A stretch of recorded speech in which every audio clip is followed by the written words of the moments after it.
गर्मी में जेठानी की रसोई में खुशबू और ताजगी, देवरानी की रसोई में बदबू और बेहोशी। आज लड़की वाले तुषार और प्रियंका निखिल को देखने आए हुए हैं। निखिल और उसके मम्मी पापा उनके साथ हॉल में एसी की ठंडी हवा में बैठे हुए हैं। लड़की वाले तुषार और प्रियंका तिरछी नजरों से पूरा हॉल और निखिल को ध्यान से देखते हैं। देखिए, हमारा निखिल बहुत ही मैच्योर और सुलझा हुआ लड़का है और उसे जल्द ही प्रमोशन मिलने वाला है। हमने आपके बेटे के बारे में सब जान लिया है और घर भी देख लिया है। बस अब एक आखिरी चीज देखना बाकी है, जहां हमारी बेटी काम करेगी। फिर ये रिश्ता पक्का ही समझो। अरे कौन सी चीज? रसोई। हम बस रसोई देखना चाहते हैं जहां हमारी बेटी अपना ज्यादातर समय बिताएगी। शोभा और हरीश चौंक जाते हैं। हरीश शोभा के पास आते हैं और उसके कान में, अरे हम इन्हें बड़ी बहू की रसोई दिखा देते हैं। उनकी रसोई साफ सुथरी खुशबूदार है। छोटी बहू की रसोई की बदबू से तो ये बेहोश हो जाएंगे। शोभा और हरीश खड़े होते हैं और क्यों नहीं, आप जरूर देखिए। आइए, मैं आपको रसोई दिखाती हूँ। शोभा और हरीश तुषार और प्रियंका को अपनी बड़ी बहू रचना की खुशबूदार रसोई में ले जाते हैं। रचना की रसोई छोटी है लेकिन पूरी तरह से खुली और साफ सुथरी है। वो एक बड़ी खिड़की है जिससे ताजी हवा आती है। रसोई के कोने में कुछ गमले रखे हैं जिनमें धनिया और करी पत्ता लगा हुआ है। चिमनी चल रही है। रसोई के बर्तन, चूल्हा स्टैंड, सिंक, फ्रिज और फर्श एकदम साफ है। नींबू और धनिया की ताजी खुशबू पूरे रसोई में फैली है। वो चारों गहरी सांस लेते हैं। वाह, कितनी ताजी खुशबू है। प्रियंका पूरी रसोई को ध्यान से देखती है। रसोई तो बिल्कुल साफ है, तो यहाँ खाना बनाएगी मेरी बेटी? नींबू पानी बना रही रचना, जी मैं अपनी रसोई को साफ रखती हूँ और ताजी हवा के लिए खिड़की खोल कर रखती हूँ और एग्जॉस्ट फैन ऑन करके रखती हूँ ताकि तड़के की धांस बाहर निकल जाए। अरे वाह, हमारी बेटी इस रसोई में खाना बनाएगी। रसोई देखकर मैं अभी रिश्ता पक्का करता हूँ। तभी वहां रचना की देवरानी कृति आती है और नमस्ते अंकल आंटी, आप दोनों मेरी रसोई भी तो देखिए। कृति की जेठानी या सास ससुर कुछ बोल पाते उससे पहले कृति तुषार और प्रियंका का हाथ पकड़कर उन्हें अपनी रसोई में ले जाती है। तुषार और प्रियंका जैसी रसोई के अंदर जाते हैं बदबू से असहज हो जाते हैं। वो देखते हैं कि रसोई की खिड़की बंद है। रसोई में रखे डस्टबिन में सड़े हुए अंडे, सड़ी हुई सब्जियां और प्याज पड़ी है। फ्रिज, बर्तन, मिक्सर ग्राइंडर और ओवन गंदे पड़े हुए हैं। ये कैसी बदबू है? तभी प्रियंका देखती है कि सिंक में झूठे बर्तनों का ढेर पड़ा है और गैस स्टैंड में रात में बनी खाने के दाग लगे हुए हैं। यहाँ तो ताजी हवा भी नहीं आ रही और यहाँ बदबू, गंदे बर्तन, क्या है ये? तभी हरीश अंदर आते हैं और वो छोटी बहू मॉडर्न है। उसने गर्मी से बचने के लिए एसी लगवा रखा है, इसलिए खिड़की बंद है। ये बदबू शायद उसी वजह से है। हमारी बेटी इस बंद और बदबूदार रसोई में काम करेगी? तभी प्रियंका जोर जोर से सांस लेते हुए अचानक लड़खड़ाती। मेरी बेटी इस बदबूदार रसोई में काम नहीं करेगी। मैं उसे कभी वहां आने नहीं दूंगी। इतना कहते वो बेहोश होकर नीचे गिर जाती है।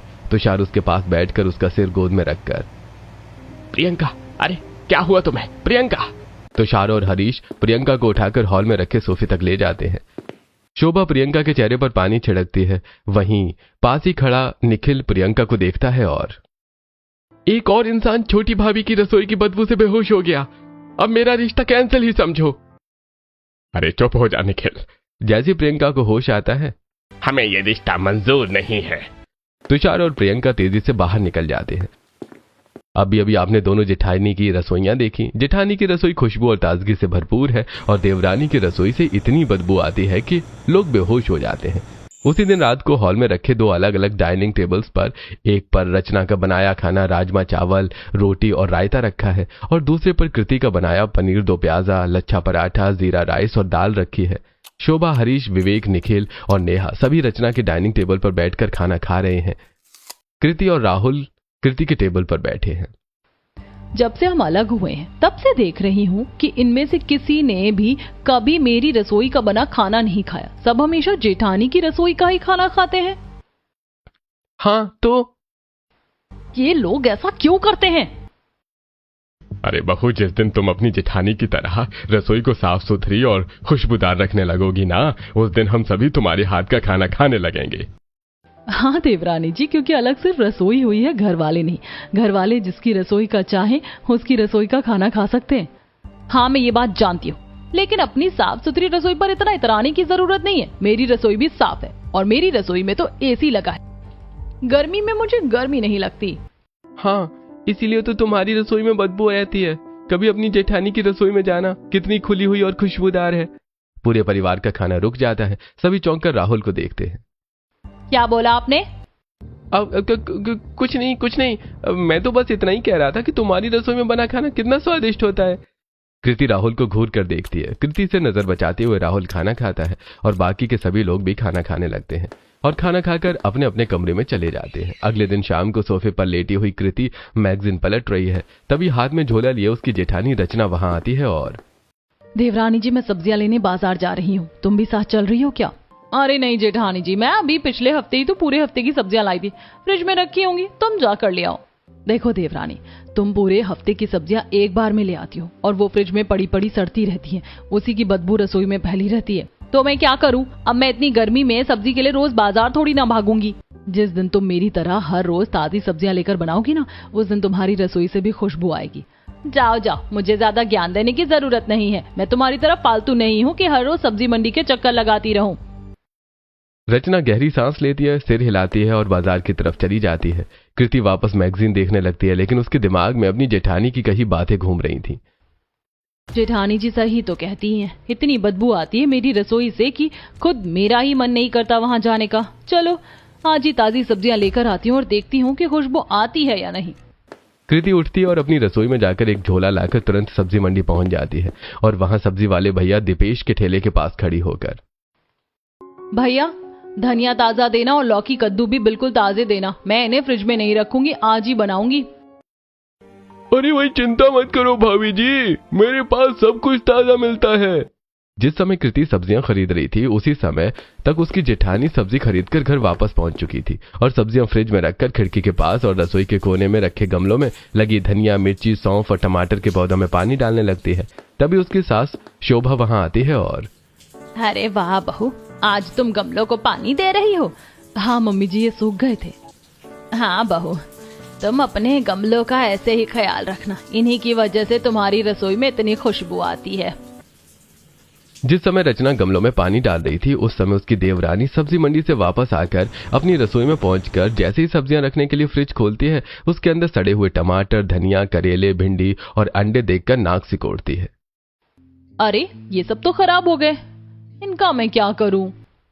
रचना सड़ी हुई सब्जियां और सड़े अंडे निकालती है और रसोई के अंदर रखे डस्टबिन में फेंक देती है, जिस वजह से बदबू और तेज हो जाती है। तभी उसकी नंद नेहा हॉल में रसोई में आती है और बदबू की वजह से नाक पर हाथ रखती है।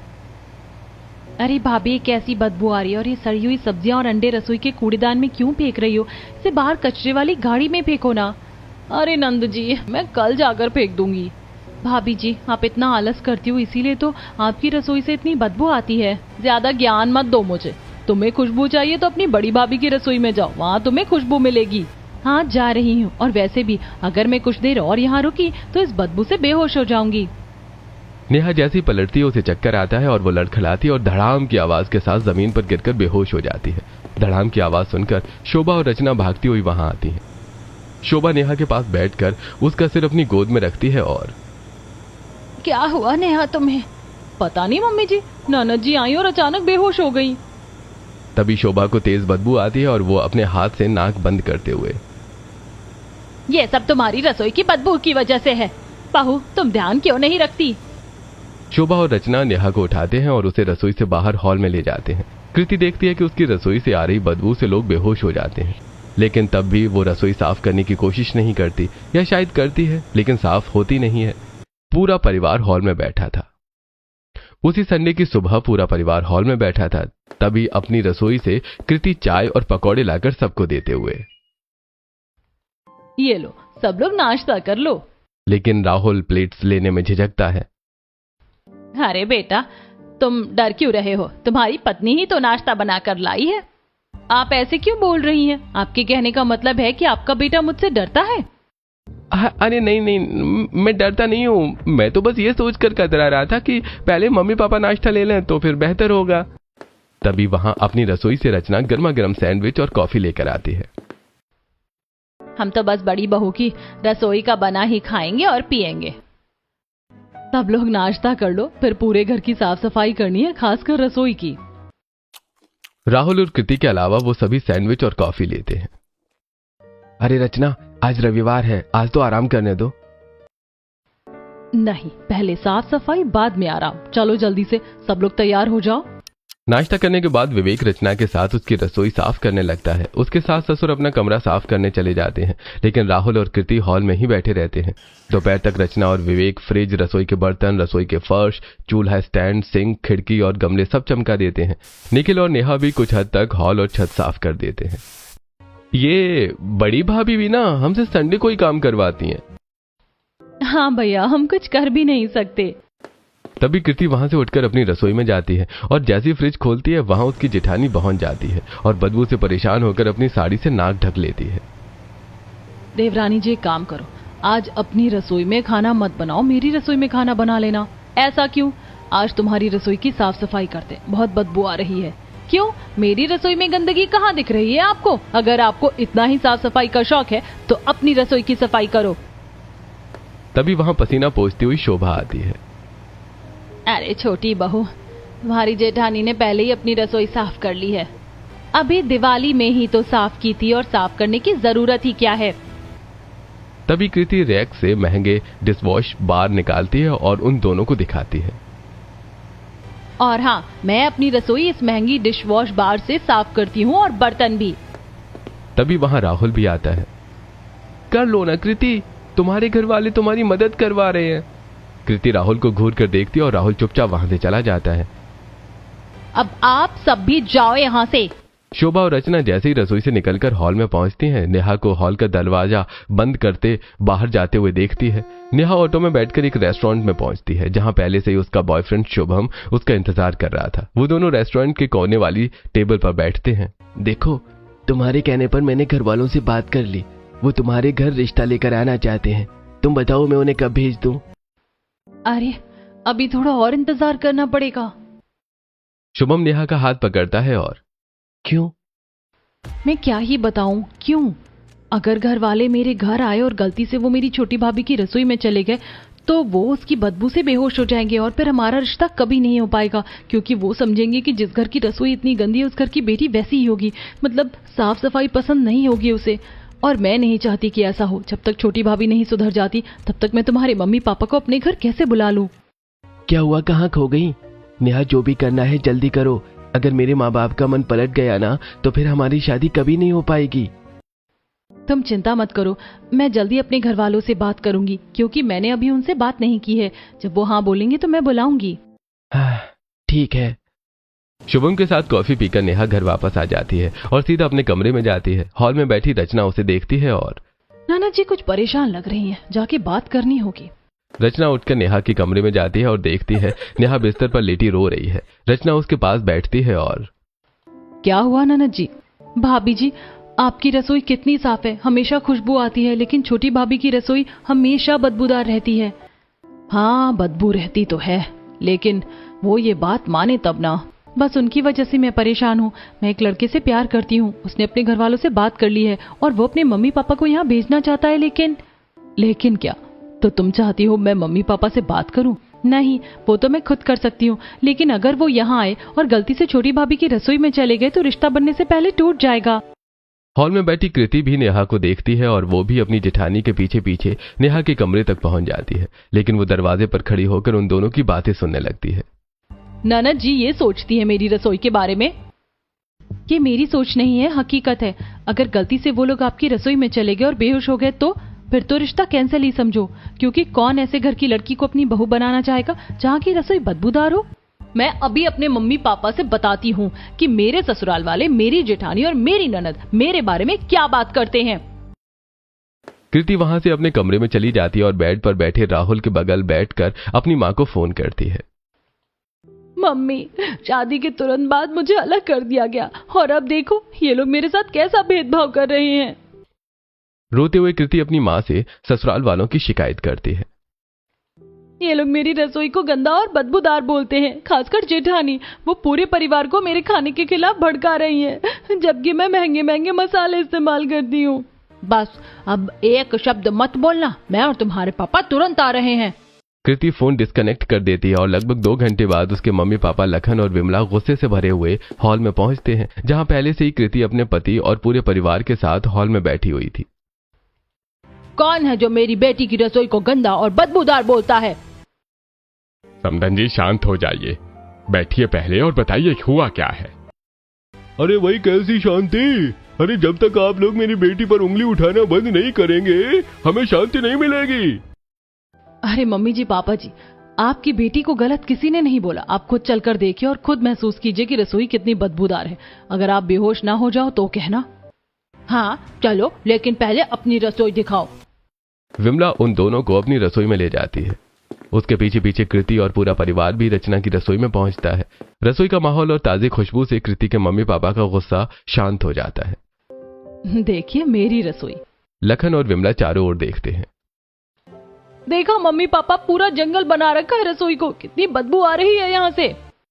अरे कृति, ये बदबू नहीं, ये तो ताजी सब्जियों की खुशबू है। हाँ भाई, एकदम ताजगी है, पौधों की खुशबू भी बहुत अच्छी है। ताजा खाना तो ताजी रसोई में ही बनता है। कृति, अब तुम्हारी भी रसोई दिखाओ। कृति उन सबको अपनी रसोई में ले जाती है, जो कि डस्टबिन में पड़े सड़े अंडों, सब्जियों और सिंक में झूठे पड़े बर्तनों की बदबू से भरा हुआ है। कृति एसी ऑन करके जैसी फ्रिज खोलती है, तेज गंध सबकी नाक से टकराती है। देखो मम्मी, मेरी रसोई कितनी साफ है। बदबू से सबका दम घुटने लगता है। बेटी बस बस, अब यहाँ से हॉल में चलकर बात करते हैं। अरे मम्मी, यही बात करते हैं ना। देखो मैं किन मसालों से खाना बनाती हूँ। कृति गर्व से रैक और फ्रिज में रखे महंगे मसाले निकालती और सबको दिखाती है। अब आप ही बताइए, मैं इतने महंगे मसाले इस्तेमाल करती हूँ, फिर भी इनकी शिकायतें ही खत्म नहीं होती। तभी कृति के पापा लखन अचानक चक्कर खाकर गिर पड़ते हैं। अरे ये क्या हुआ आपको? विवेक और राहुल तुरंत उन्हें उठाकर हॉल में ले जाते हैं और सोफे पर लेटा देते हैं। कृति लखन के मुंह पर पानी के छींटे मारती है। कुछ ही देर में उन्हें होश आता है। क्या हो गया था पापा आपको? अरे कैसे बता दूं कि बदबू से बेहोश हो गया था। अरे कुछ नहीं बेटी, बस मुझे बहुत तेज नींद आ रही थी तो मैं सो गया था। देखा, अब आपकी बेटी की रसोई में कितनी बदबू आती है कि आप खुद 2 मिनट नहीं रह पाए वहां पे और नींद का बहाना बना रहे हैं। बात तो आपकी बिल्कुल सही है, बेटी का साथ तो देना ही पड़ेगा ना। देखो, आप लोग मेरी बेटी को परेशान करना बंद कर दो। अब वो अलग हो गई है तो जिसे उसकी रसोई का बना खाना खाना है तो खाए, नहीं खाना तो ना खाए, और जिसे परेशानी है वो उसकी रसोई में ना जाए। लेकिन अब अपनी परेशानियों का ठीकरा मेरी बेटी की रसोई पर ना फोड़े। विमला और लखन उस सबको घूरते हैं और फिर तेजी से वहां से चले जाते हैं। उनके जाने के बाद कीर्ति और राहुल भी अपने कमरे में चले जाते हैं। कृति अलमारी खोलती है और उसमें से रखा गुल्लक निकालती है और राहुल की तरफ भरी आंखों से देखकर गुल्लक को फोड़ देती है और उनमें से निकले 10, 20 और 50 के नोट लेकर वहां से मंडी चली जाती है। हॉल में बैठा पूरा परिवार उसे जाते हुए देखता है। आप लोगों ने एक बात पर गौर किया? आजकल देवर जी घर पर ही रहते हैं और देवरानी जी का मिजाज उकड़ा और गर्म रहने लगा है। मैंने राहुल से बात की थी, वो वर्क फ्रॉम होम कर रहा है और मुझे लगता है छोटी बहू को उसकी रसोई में लगे एसी और दहेज में आए सामान का घमंड है। इसी वजह से तो उसने अलग रसोई बनाई थी। और हाँ, इस वजह से भी कि देवरानी को लगता है कि वो रसोई में ज्यादा काम करती है और मैं कम। इस बात से अनजान की पीठ पीछे घर वाले क्या बातें करते हैं। कृति सब्जी मंडी में सब्जी वाले दीपेश के पास पहुंचती है और उसके ठेले पर रखी बासी पालक, धनिया, गिलकी, तोरी और कद्दू देखकर, भैया आप ये सारी सब्जियां मुझे 1-1 किलो तौल दो और हाँ, सस्ती लगाना। अरे मैडम, गर्मी में इतनी सारी सब्जियां ले जाकर क्या करोगी? खराब हो जाएंगी और ये सब बासी भी है। तुम चिंता मत करो, मेरी रसोई में फ्रिज और रेफ्रिजरेटर दोनों हैं। ये सब्जियां कई दिनों तक चल जाएंगी। कृति 1-1 किलो तोरई, कद्दू, पालक, गिलकी और 1 पाव धनिया खरीद कर पास वाले सुपरमार्केट में पहुंच जाती है, जहां वो सेल में लगे मसाले और अंडे ढूंढती है। ये बासी सब्जियां और सेल ही अब तक मुझे बचाए हुए हैं। मसाले, अंडे और सब्जियां लेकर कृति घर वापस पहुंच जाती है। उसी रात अपनी डाइनिंग टेबल पर राहुल के साथ डिनर करती हुई कृति अपनी जेठानी के डाइनिंग टेबल पर बैठे पूरे परिवार को खाना खाते हुए देखती है और उनकी बातें सुनती है। अरे वाह बहू, जैसे तुम्हारी रसोई खुशबूदार है वैसे तुम्हारा खाना भी खुशबूदार और टेस्टी है। राहुल रोटी और सब्जी के 2 निवाले खाकर रुक जाता है। क्या हुआ, आप खाना क्यों नहीं खा रहे हैं? अरे इस खाने से तो रसोई की तरह ही बदबू आ रही है, मेरे गले से नीचे नहीं उतर रहा है। अरे देवरानी जी, तुम्हें नहीं पता, देवर जी की नजरें मेरे बनाए खाने की तरफ है। अब बस बहुत हो गया, अब मैं तुम्हारे हाथ का खाना बनाया नहीं खाऊंगा, मैं अब भाभी के हाथ का बनाया खाना खाऊंगा। राहुल उठकर रचना वाली टेबल में विवेक के बगल में बैठ जाता है। कृति की आंखें नम हो जाती हैं। खाना खाकर कृति अपने कमरे में चली जाती है। कुछ देर बाद राहुल जब वहां आता है तो बिस्तर में बैठी कृति। आ गए? भर गया पेट तुम्हारा? हाँ, खाना बहुत टेस्टी था, बहुत दिनों बाद मैंने पेट भरकर डिनर किया। हाँ, मैं तो तुम्हें जहर बनाकर देती हूँ ना। जहर तो नहीं, लेकिन इतनी बदबूदार रसोई का खाना खाने की इच्छा नहीं होती। तुम भी अपनी जेठानी की तरह रसोई साफ करना सीख लो, फिर देखना मैं भी तुम्हारे हाथ का बना खाना खाऊंगा और पूरा परिवार भी खाएगा। कृति राहुल को गले से लगाने ही वाली होती है कि तभी उसे कमरे के बाहर खड़ी अपनी नंद की आहट सुनाई देती है।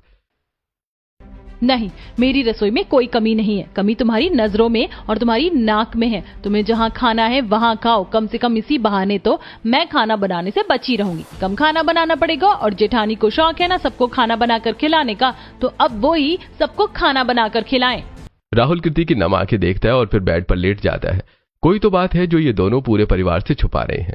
ऐसे कई दिन बीत जाते हैं। फिर एक रात राहुल और कृति के अलावा पूरा परिवार छत में कूलर की हवा में बैठा हुआ था।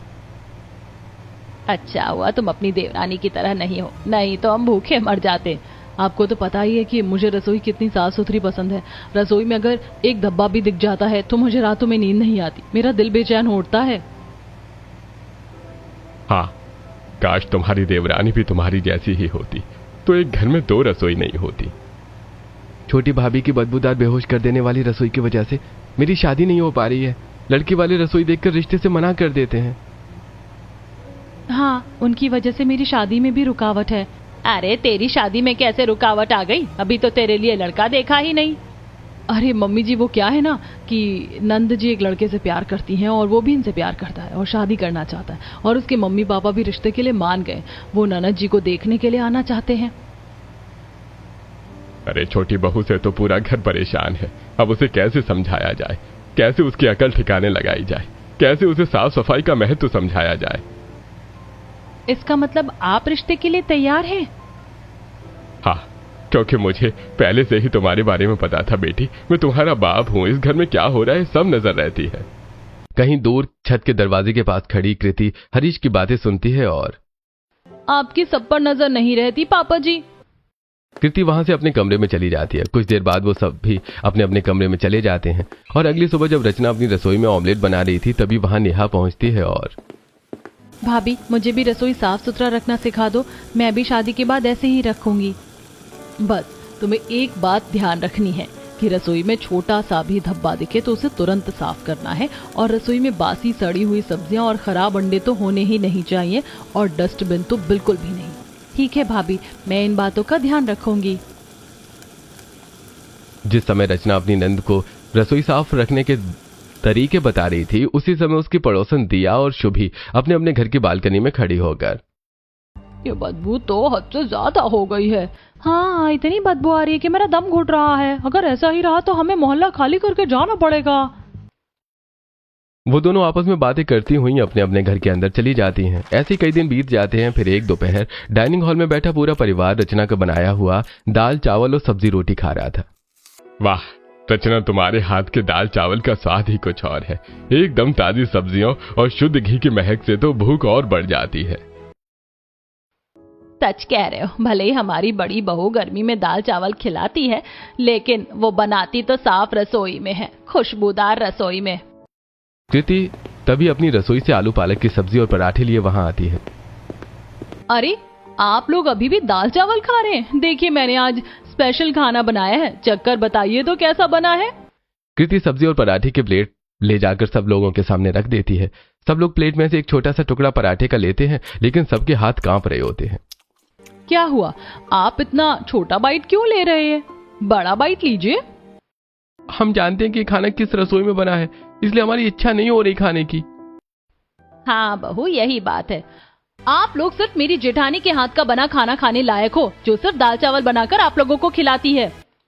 भले ही मैं सबको दाल चावल बनाकर खिलाती हूँ, लेकिन साफ रसोई में बनाकर खिलाती हूँ, खुशबूदार रसोई में बनाकर खिलाती हूँ, तुम्हारी तरह बदबूदार रसोई में नहीं। कृति गुस्से में सब्जी और पराठे उठाती है और अपनी रसोई में चली जाती है। ऐसे ही 2 दिन और बीत जाते हैं। फिर शाम को रचना देखती है कि राहुल निराश और उदास बालकनी में खड़ा है। वो उसके पास जाती है और क्या बात है देवर जी, आजकल आप ऑफिस नहीं जाते और निराश और परेशान भी रहते हो, कोई बात है क्या? कोई बात नहीं है भाभी जी।